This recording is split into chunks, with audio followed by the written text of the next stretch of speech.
Tapi kalau yang berbicaranya ini orang yang berilmu tinggi, berakhlak mulia, lalu memberikan masukan, wah ini harus kita dengar ini. Dan jangan sakit hati, karena ini bisa jadi, sangat boleh jadi petunjuk dari Allah yang kita minta. Tidak ada yang lebih pahit dari berharapnya hati kepada Allah. Allahumma aftah lana hikmataka ya Allah.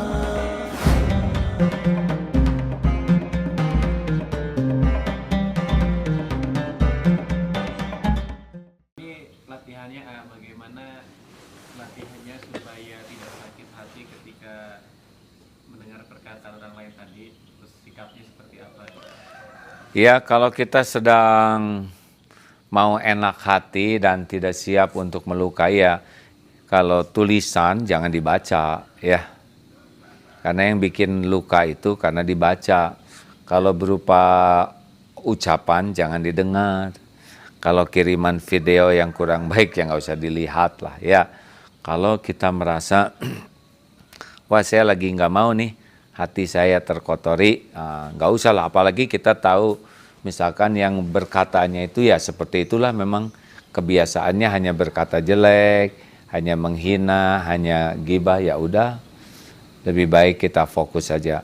Tapi kalau yang berbicaranya ini orang yang berilmu tinggi, berakhlak mulia, lalu memberikan masukan, wah ini harus kita dengar ini. Dan jangan sakit hati, karena ini bisa jadi, sangat boleh jadi petunjuk dari Allah yang kita minta. Ihdinas siratal mustaqim. Kita selalu minta petunjuk kepada Allah setiap sholat, dan Allah maha mendengar doa kita, dan Allah mengabulkan lewat orang-orang yang Allah kehendaki menyampaikan koreksi, saran bagi kita. Jadi kalau yang bicaranya orang yang baik, orang yang berakhlak mulia, berilmu tinggi, kemudian menasehati kita, ini serius nih.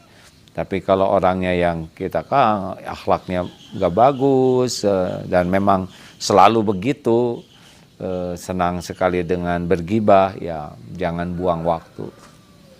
Kecuali kalau mau latihan, ya dengarlah. Tapi biasanya terus kepikiran dan terluka nanti, ya. Ya. Baik, mereka berikutnya, bagaimana ini di rumah tangga sebagai istri mengingatkan suami yang sering meninggalkan sholat gitu? Ya, yang pertama, kalau melihat suami meninggalkan sholat, sang istri harus banyak bersyukur karena dirinya bisa dibimbing Allah, bisa sholat. Jadi gini ya, kalau istri rajin ibadah, itu hidayah taufik Allah. Syukuri itu, ya. Yang kedua, istighfar. Kenapa istighfar? Karena boleh jadi ujian suaminya belum baik akhlaknya itu menimpa di rumah ini, ada juga dosa, ya. Jadi walaupun pendamping hidup yang salah, tapi yang satunya ini tetap harus banyak tobat. Kenapa? Karena boleh jadi menimpanya kepahitan rumah tangga ini di rumah, ada dosa. Dosa saya apa? Ya kan banyak, dari mulai balik, betul tidak? Mungkin sesudah berumah tangga, saya berusaha jadi istri yang baik, saya berusaha berbakti ke suami. Tapi kan hidupnya startnya bukan dari nikah. Catatan baik buruk itu dari startnya dari balik. Siapa tahu perjalanan waktu SMP, SMA atau apa banyak dosa, dan salah satunya sekarang pada waktu udah nikah ada diingatkan oleh Allah lewat kepahitan dalam rumah tangga. Ya, istighfar. Kemudian yang tidak boleh lepas itu doa, karena yang membulak-balik hati suami adalah Allah, ya. Jadi kalau tidak suka itu tidak suka kepada kelakuan, tapi kepada orangnya. Ini harus tetap sayang. Jadi, aduh ini suami belum sholat, karena ada yang belum sholat itu latar belakangnya, masa lalunya, keilmuannya, mu'alafnya, ya. Jadi posisi kita tuh jangan menghakimi tapi membantu.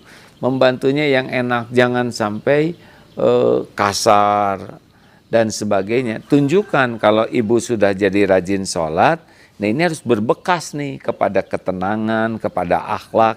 Sehingga nih suami ini yang jarang sholat itu akhirnya merasakan ini ya ketenangan, kesejukan, kemuliaan akhlak dari istrinya yang sudah sholat. Tapi kalau ini sholat kemudian galak terus, emosional, cepat marah, nah ini suami juga asik itu juga suka sholat kayak gitu ya.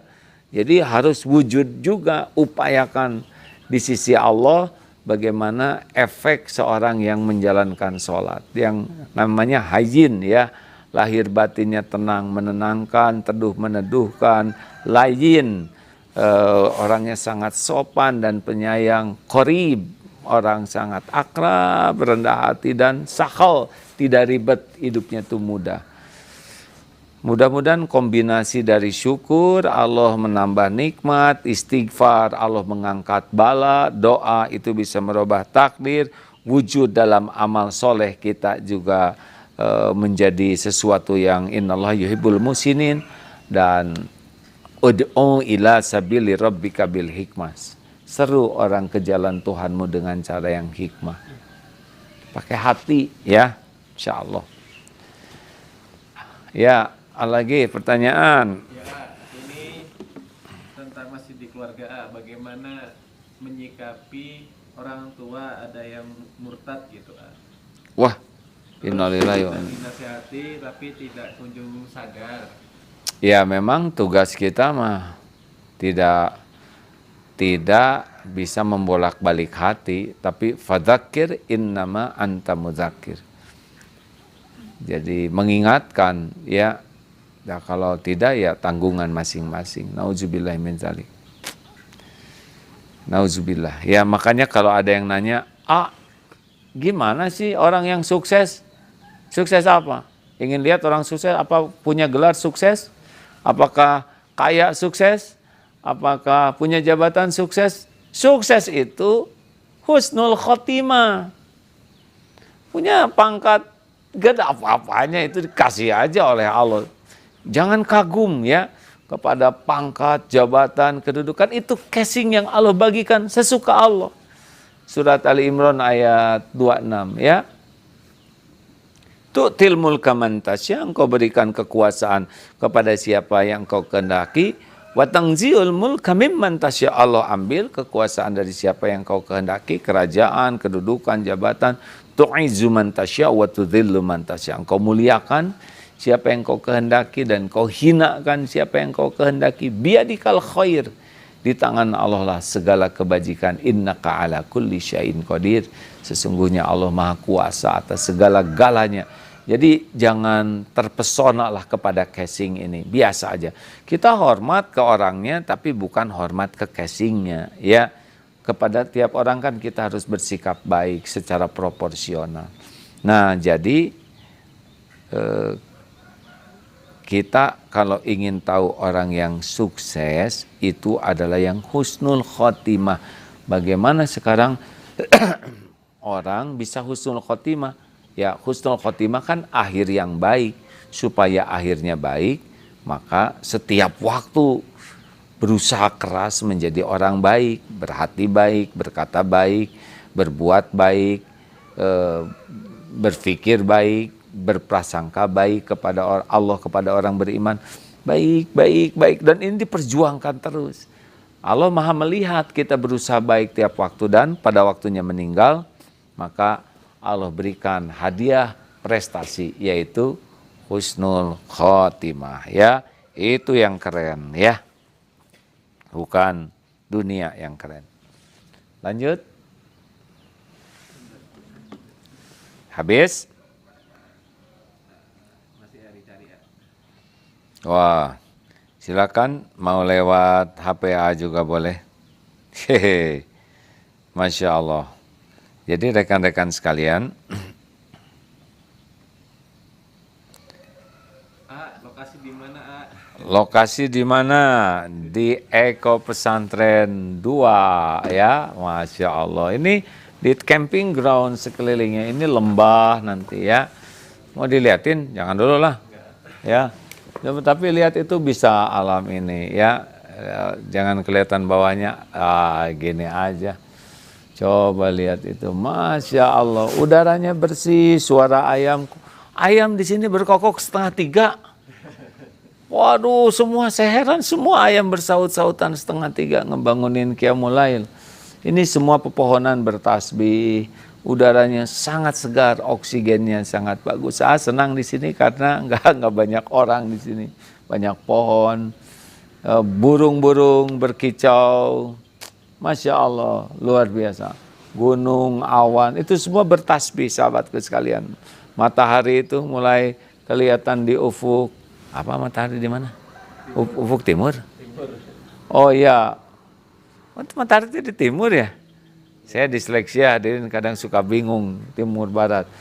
Ya, matahari keluar di timur, tenggelam pasti di barat ya, Masya Allah. Ke bawah itu luar biasa tuh kebun-kebun, Masya Allah. Ini kawan-kawan sebentar lagi kita panen wortel, panen jagung, panen salada. Mungkin nanti disimpan di IGAA dan disimpannya di pesantren ya, di Geger Kalong. Bagi yang memang menyukai sayuran-sayuran yang segar. Saya pertanyaan terakhir.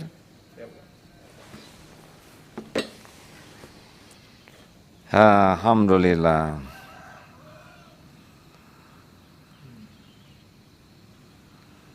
Ada lagi kah?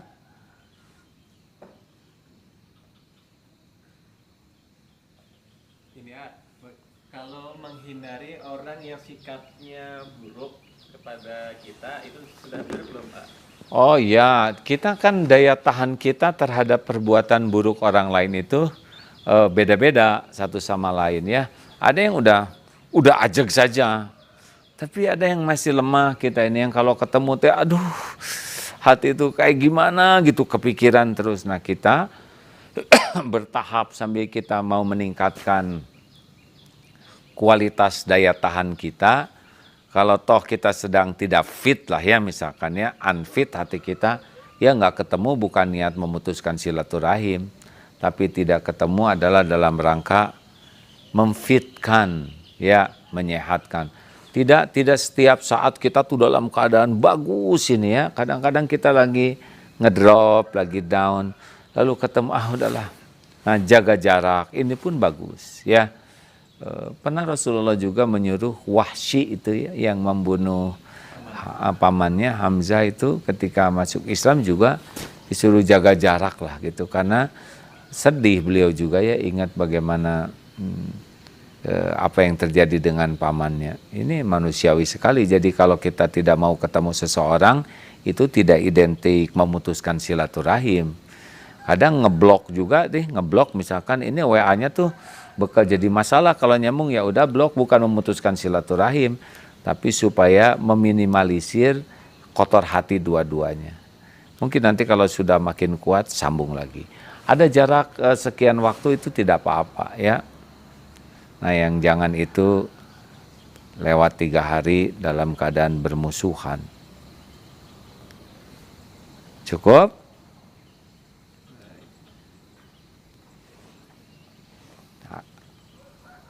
AA juga mendengar ini ada beberapa video yang berkaitan dengan AA ya. Semoga kalau perkataannya baik, saya kebawa baik. Kalau perkataan beliau salah, semoga Allah mengampuni. Itu aja.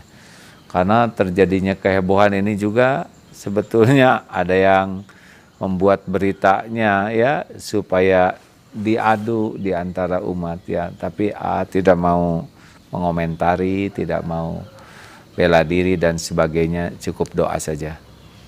Karena ini juga riweuhnya bukan ya mungkin ada yang merancang, tapi qadarullahnya seperti ini.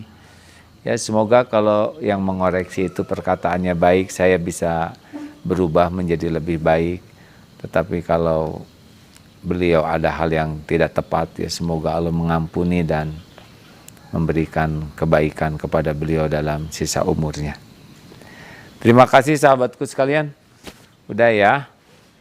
Bagi yang akan ke Eko Pesantren 2, tempatnya di atas di sini, di Depik kalau di peta tuh ya, di atas dari Eko Pesantren 1 ke Eko Pesantren 2, silahkan saja. Ini adalah tanah wakaf amanah Allah di sebelah sana. Mudah-mudahan bisa terbangun masjid. Allahumma sholli ala Sayyidina Muhammad wa ala alihi wa ashabihi ajma'in.